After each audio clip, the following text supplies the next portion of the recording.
안녕하세요. 결혼한 지 3년 만에 이혼 서류에 도장 찍고 이제 자유의 몸이 된 30대 여성입니다. 결혼 생활을 3년 했다지만 마치 30년이라도 산 것 마냥 몸과 마음이 폭삭 늙어버린 기분이에요.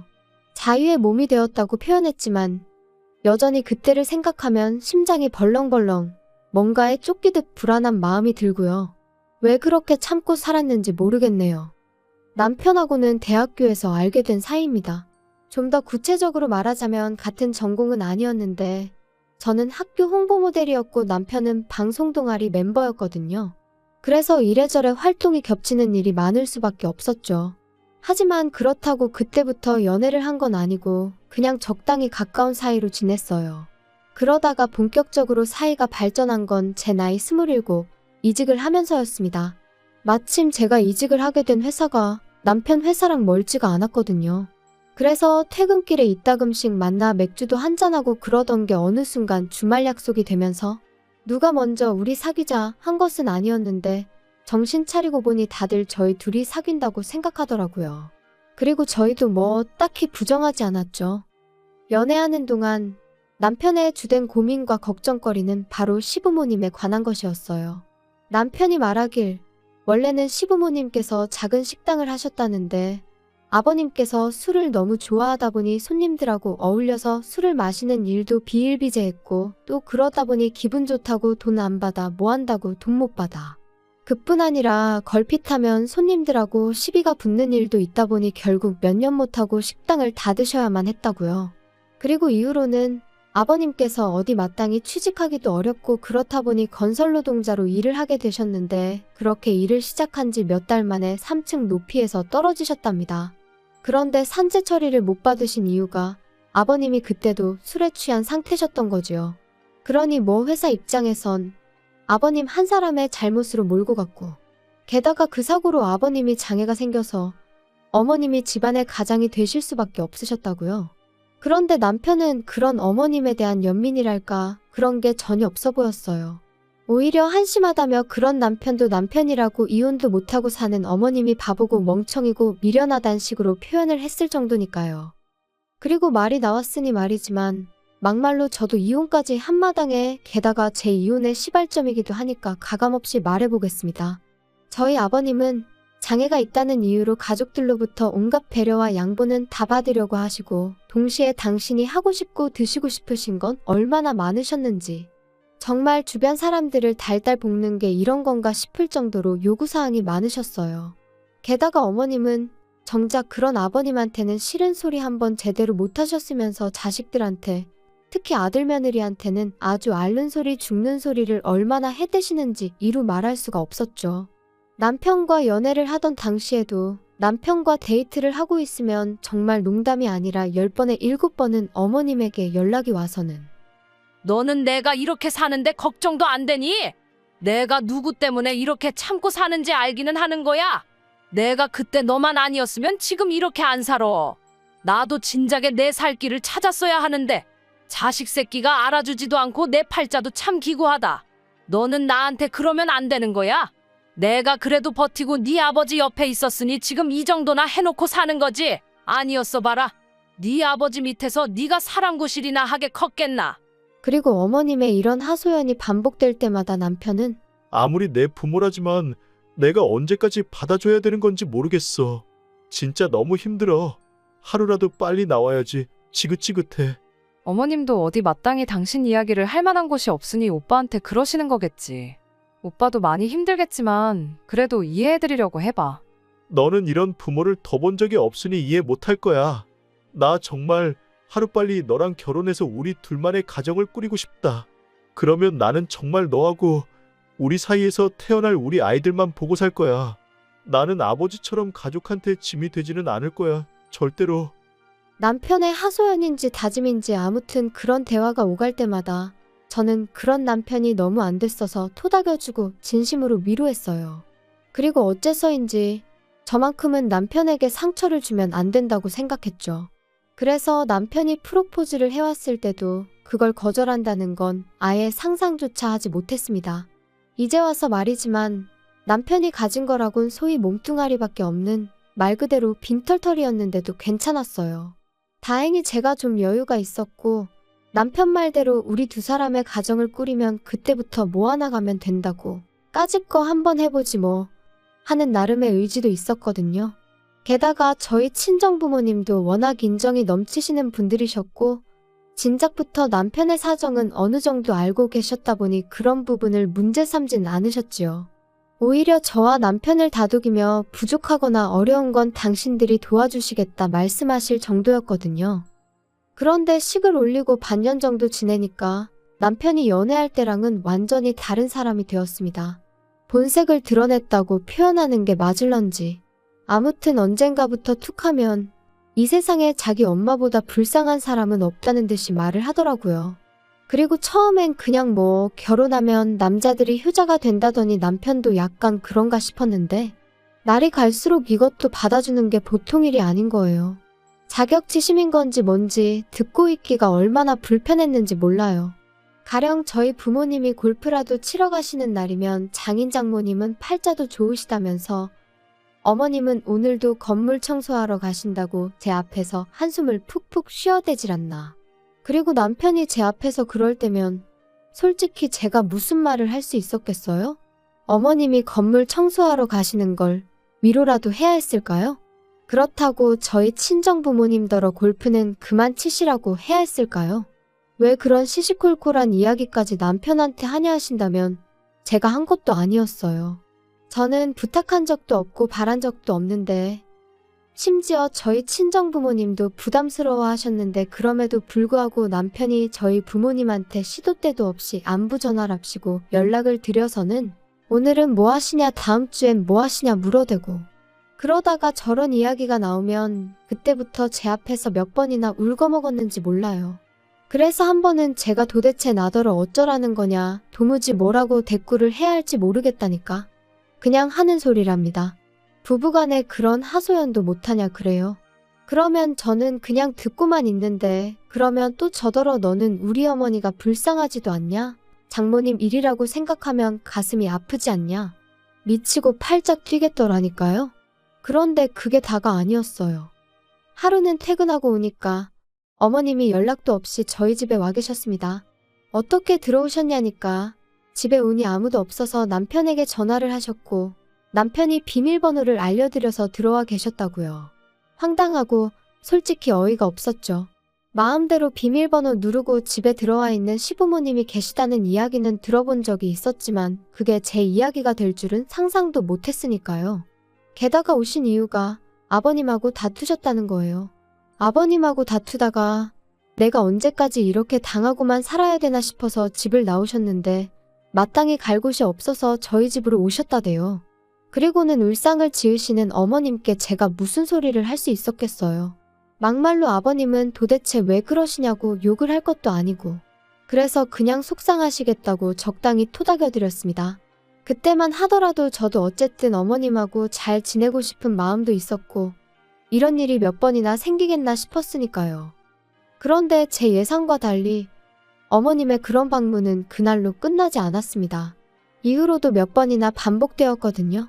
게다가 그 횟수가 잦아질수록 아버님 욕이나 신세한탄이 주를 이루던 처음과 달리 제가 살림하는 방식이나 생활 패턴을 가지고 잔소리를 하시는 일이 잦아지셨죠. 너는 도대체 살림을 어떻게 배웠길래 냉장고 안이 저 모양이냐? 그리고 청소할 때 텔레비전이며 책장이며 위에는 안 닦니? 내가 아까 손으로 훑어보니까 먼지가 말도 못하게 쌓여 있더라. 그리고 내가 보니까 옷장 안에 죄다 네 옷이고 우리 아들은 옷도 몇 벌 없고 너 돈 벌어서 다 네 치장하는데 쓰나 본데 너 그러면 못 쓴다. 저는 주방 담당이고 청소는 남편이 해요. 먼지 부분은 오빠한테 제가 얘기할게요. 아니 청소를 왜 우리 아들이 해? 너는 뭐 하고? 저도 돈 벌러 다니는데 어떻게 집안일을 저 혼자 다 해요. 그리고 또 대부분이 제가 결혼 전부터 입던 옷들이에요. 결혼하고서는 저도 돈 모으느라 제대로 된 거 하나 사입지도 못했어요. 아무튼 살림하는 게 영광이야. 마음에 안 들어? 그리고 맞벌이여도 살림은 여자가 해야지. 나는 내가 혼자 돈 벌면서도 집안 살림 다 하고 자식들까지 키웠어. 그러니까 내 앞에서 힘들다 소리는 하지 마라. 그리고 이렇게 대화만 오가고 끝나면 그나마 다행이죠. 문제는 저희 어머님은 당신이 뭔가 지적을 하나 하면 제가 그 자리에서 바로바로 고치길 바라세요. 가령 반찬이 없다 하면 반찬을 바로 하는 걸 보셔야 비로소 잔소리를 멈추셨고 새로 빨래를 하는 흉내라도 내야 직성이 풀리시는 눈치셨거든요. 그리고 이런 일이 넉 달 넘게 이어지니 저도 정말 돌아버리겠다 싶대요. 그래서 결국엔 안 되겠다 싶어서 남편한테 나 더는 이렇게 못 살아. 내가 어머님 하녀도 아니고 어머님 비위까지 다 맞춰드려야 해? 나랑 둘만의 가정을 꾸리고 싶니 어쩌니 하더니 이게 지금 오빠가 말한 그 꿈꾸던 결혼 생활이야? 나 더는 이렇게 못 살아. 어머님을 못 오시게 하던가 아니면 여기서 끝내. 너무 그러지 마. 너는 우리 어머니가 불쌍하지도 않냐? 좀 이해를 하려고 해볼 순 없겠어? 어머님만 불쌍해? 나는 요즘 내가 제일 불쌍해. 내가 어머님한테 뭐 잘못했어? 어머님이 나 때문에 고생하고 사시는 거 아니잖아. 이럴 거면 그냥 헤어지자니까? 그리고 이런 제 하소연이 효과가 좀 있던 건지 이후로 한 2달 정도는 조용했어요. 어머님이 더 이상 저희 집에 오지 않으셨으니까요. 덕분에 남편과 제 사이도 예전만큼은 아니어도 꽤나 나아졌고요. 하지만 이 평화는 오래가지 않았습니다. 아버님이 말 그대로 대형 사고를 치셨거든요. 그날도 평소와 다름없이 퇴근을 하고 반찬거리를 사서 집에 왔어요. 늘 하던 대로 비밀번호를 누르고 현관문을 열었죠. 그런데 눈앞에 낯선 듯 낯익은 신발 한 켤레가 놓여 있었습니다. 어머님이셨어요. 그리고 상황 파악을 다 하기도 전에 왔냐 하는 어머님의 목소리가 들렸고 동시에 제 심장이 쿵 하고 떨어지는 것 같았죠. 연락도 없이 어쩐 일이세요? 자기야, 나랑 잠깐 얘기 좀 해. 이게 지금 무슨 상황이야? 일단 나도 확실히는 모르겠지만 아버지가 어머니랑 상의도 없이 두 분 사시는 집 전세 보증금을 빼셨다잖아. 아버지 말씀으로는 호영오지 않은 동네 형님한테 투자를 하셨다는데. 아무튼 나도 미치겠다 진짜. 뭐? 전세 보증금을 빼셨으면 그럼 뭐 어떻게 되는 건데? 그리고 투자라니 도대체 무슨 말이야? 나도 잘은 모른다니까. 아무튼 그래서 당분간 어머니가 여기 계셔야 될 것 같으니까 그런 줄 알아. 저는 도무지 납득할 수 없는 상황이라 신우에게 전화를 걸었습니다. 그러자 신우가 하는 말이 자기가 정말 어머님을 모셔오고 싶은데 알다시피 자기는 지금 남자친구랑 동거 중이지 않냐며. 그래도 자기가 곧 남자친구랑 결혼도 할 거고 그러면 제대로 된 집을 마련할 테니까 그때까지만 저더러 제발 좀 부탁한다대요. 그리고 아버님은 아버님대로 왜인지는 모르겠지만 있는 대로 화를 내시면서 아는 분 댁으로 가셨거든요. 그러니 상황이 상황인 만큼 제가 뭐라고 말이라도 한마디 잘못했다간 정말 나쁜 사람이 되겠더라고요. 그래서 어쩔 수 없이 울며 겨자 먹기로 알겠다고 했어요. 그리고 그땐 신우가 정말 몇 달 안에는 식을 올릴 것처럼 하도 호들갑을 떨어서 길어야 반년 정도 되지 않을까 싶었는데 자그만치 1년하고도 4개월이 걸렸습니다. 그리고 그 1년하고도 4개월이 저에게는 지옥이나 다름없었죠. 뻔히 남편이랑 제가 맞벌인 걸 눈으로 보시면서도 아침 저녁으로 이거 해라 저거 해라 시키시는 건 물론이고 저 없는 점심시간에 식사를 못 하시는 것도 아니면서 또 아침 저녁으론 반찬으로 이거 해달라 저거 해달라 밥 차려달라 오늘은 입맛이 없으니 국수를 끓여라. 이뿐인가요? 시도 때도 없이 저도 없는 시간에 이모님들은 물론이고 어머님 지인들까지 왜 그렇게 집으로 부르셔서는 제 부엌 살림은 물론이고 제 옷장까지 보여주시며 제 흉을 보셨는지. 오죽하면 한 이모님은 당신이 듣다 못해 한마디 하려고 전화했다 하시더니 왜 그렇게 시어머니 심기에 거슬리는 짓거리만 하냐며 저더러 며느리면 며느리답게 처신하랍니다.